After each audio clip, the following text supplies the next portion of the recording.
हरे कृष्णा। प्रिय श्रोताओं, आज हम भाद्रपद मास के शुक्ल पक्ष में आने वाली पार्श या पर्वतनी एकादशी की व्रत कथा का श्रवण करेंगे।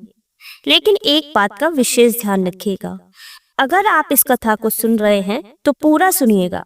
एकादशी कथा को आधा अधूरा बीच में नहीं छोड़ा जाता है।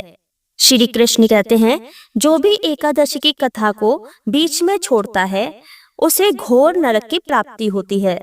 तो इसलिए आपसे निवेदन करते हैं कि कथा को पूरा अवश्य सुने, लेकिन उससे पहले कथा को लाइक अवश्य कर दीजिए और कमेंट सेक्शन में लिखिए जय श्री हरि विष्णु। तो आइए श्री हरि के चरणों में शीश नवाते हुए श्रवण करते हैं परिवर्तनी एकादशी की व्रत कथा। बोलिए लक्ष्मीपति नारायण भगवान की जय। एक समय युधिष्ठिर महाराज ने भगवान श्री कृष्ण से पूछा, हे ब्रह्मांड के पालन करता, हे श्री कृष्ण, भाद्रपद मास के शुक्ल पक्ष में कौन सी एकादशी आती है? इसके अधिष्ठाता विग्रह कौन है? कृपया इसका विस्तार पूर्वक वर्णन करें। इसका उत्तर देते हुए भगवान श्री कृष्ण ने कहा, हे राजन, भाद्रपद के शुक्ल पक्ष में आती है पार्श या परिवर्तनी एकादशी, और इसे वामन एकादशी भी कहते हैं। जो भी इस एकादशी का पालन करता है उसे महान पुण्य की प्राप्ति होती है और इसके साथ ही इस भौतिक अवस्था से मुक्ति भी प्राप्त होती है। इसी कारण बस इस एकादशी को जयंती एकादशी के नाम से भी जाना जाता है। सिर्फ इस एकादशी की महिमा का श्रवण करने मात्र से व्यक्ति अपने पूर्व जन्मों के पाप से मुक्त हो जाता है। यह व्रत इतना श्रेष्ठम है कि इसके पालन से व्यक्ति को अश्वमेध यज्ञ का फल प्राप्त होता है, और जो भी इस एकादशी व्रत का पालन करना चाहता है उसे इस दिन भगवान वामन देव की आराधना करनी चाहिए। ऐसा करने से वह ब्रह्मा, विष्णु और महेश इन तीनों देवों की पूजा कर लेता है और मृत्यु के समय वह निसंदेह भगवान हरि के धाम में वापस जाता है। तीनों लोकों में इसके उत्तम कोई व्रत नहीं है। इस दिन भगवान विष्णु करवट बदलते हैं, इसलिए इसे परिवर्तनी एकादशी के नाम से भी जाना जाता है। अब मैं आपको इस एकादशी से संलग्न एक पौराणिक कथा सुनाता हूँ। ध्यान पूर्वक सुनिएगा। त्रेता युग में बलि नाम का एक दैत्य राजा था। हालांकि उसका जन्म असुर कुल में हुआ था, लेकिन वह भगवान का परम भक्त था। वह ब्राह्मणों और गायों का सम्मान करता था और भगवान की स्तुति करते हुए उसने अनेक यज्ञ किए थे। अपने पुण्य कर्मों से अर्जित शक्ति के माध्यम से एक बार उसने देवराज इंद्र को युद्ध में पराजित करके स्वर्गलोक पर अपना आधिपत्य स्थापित कर दिया। परिणाम स्वरूप सभी देवतागण अपने गुरु बृहस्पति की अध्यक्षता में भगवान नारायण के पास आए और उनसे प्रार्थना की कि वे उन्हें इस विपत्ति से मुक्त करें। देवताओं की प्रार्थना से प्रसन्न होकर भगवान श्री हरि ने वामन रूप में प्रकट होने का निर्णय लिया।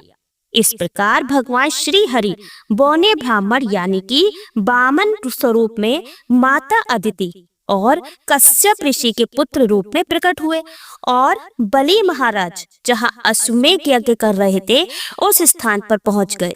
वहां जाकर वामन देव ने बलि महाराज से ब्राह्मण के रूप में भिक्षा की याचना की।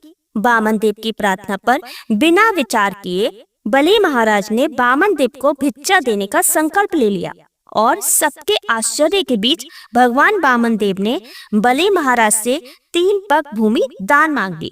जब वामन देव भूमि नापने लगे तो उस समय उनका शरीर विशालकाय होने लगा। एक पग से उन्होंने स्वर्गलोक, सभी ग्रह नक्षत्र ब्राह्मण को नाप लिया और दूसरे पग से उन्होंने पृथ्वी लोक को आच्छादित कर दिया।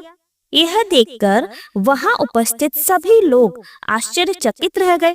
देवता, गंधर्व, यक्ष, किन्नर भगवान की स्तुति करने लगे। तब भगवान वामन देव ने बलि महाराज से पूछा, हे राजन, मैं अपने दोनों पग से स्वर्ग और समस्त ब्रह्मांड नाप लिए हैं। अब मैं अपने तीसरे पग की भूमि का दान कैसे प्राप्त करूं? भगवान की बात सुनकर बलि महाराज ने अत्यंत विनम्रता पूर्वक अपना सिर आगे किया और भगवान से प्रार्थना की कि वे अपना तीसरा पग उनके मस्तक पर रखें। भगवान वामन देव ने इस प्रकार बलि महाराज के मस्तक पर अपना पैर रख के उन्हें पाताल लोक भेज दिया। बलि महाराज की विनम्रता और शरणागति देखकर वामन देव ने उन्हें वरदान दिया कि वे सदैव बलि महाराज के भवन में निवास करेंगे। और इसके पश्चात बलि महाराज ने परिवर्तनी एकादशी के दिन अपने महल में वामन देव के विग्रह की स्थापना करवाई। और अगले दिन द्वादशी पर भगवान वामन देव का आविर्भाव दिवस वामन द्वादशी आती है, इसलिए इसे वामन एकादशी के नाम से भी जाना जाता है। इस एकादशी के महात्म्य के विषय में बताते हुए भगवान श्री कृष्ण आगे कहते हैं कि हे राजन, कार्तिक मास के शुक्ल पक्ष में आने वाली हरिबोधिनी एकादशी तक मैं क्षीर सागर में योग निद्रा में शयन करता हूँ। इस 4 मास के दौरान अर्जित पुण्य फल अत्यधिक शक्तिशाली होते हैं, इसलिए भाद्रपद मास में आने वाली इस एकादशी का पालन भी उतना ही महत्वपूर्ण है और उसे सावधानी पूर्वक करना चाहिए। जो व्यक्ति मेरे द्वारा वर्णित इस पवित्र एकादशी का पालन करता है वो इस संसार में समस्त भौतिक सुखों को प्राप्त करता है और जीवन के अंत में भगवत धाम को प्राप्त करता है। जो व्यक्ति इस कथा का महत्व को भक्ति भाव पूर्वक मात्र श्रवण भी करता है उसे देवलोक की प्राप्ति होती है और वह चंद्रमा के समान दिव्यमान रहता है। और जो श्रद्धा तथा भक्ति भाव पूर्वक इस व्रत का पालन करता है उसे तो 1000 अश्वमेध यज्ञ करने के समान पुण्य फलों की प्राप्ति होती है। तो इस प्रकार भगवान श्री कृष्ण द्वारा युधिष्ठिर महाराज को सुनाया गया परिवर्तनी एकादशी महात्म का वर्णन हमें ब्रह्म वैवर्त पुराण से प्राप्त होता है। तो ये थी परिवर्तनी एकादशी की संपूर्ण कथा। बोलिए लक्ष्मीपति नारायण भगवान की जय। प्रिय श्रोताओं, कहते हैं परिवर्तनी एकादशी के दिन जो भी भगवान विष्णु की भक्ति का प्रचार करता है उसे सहस्त्र गोदान के बराबर पुण्य प्राप्त होता है।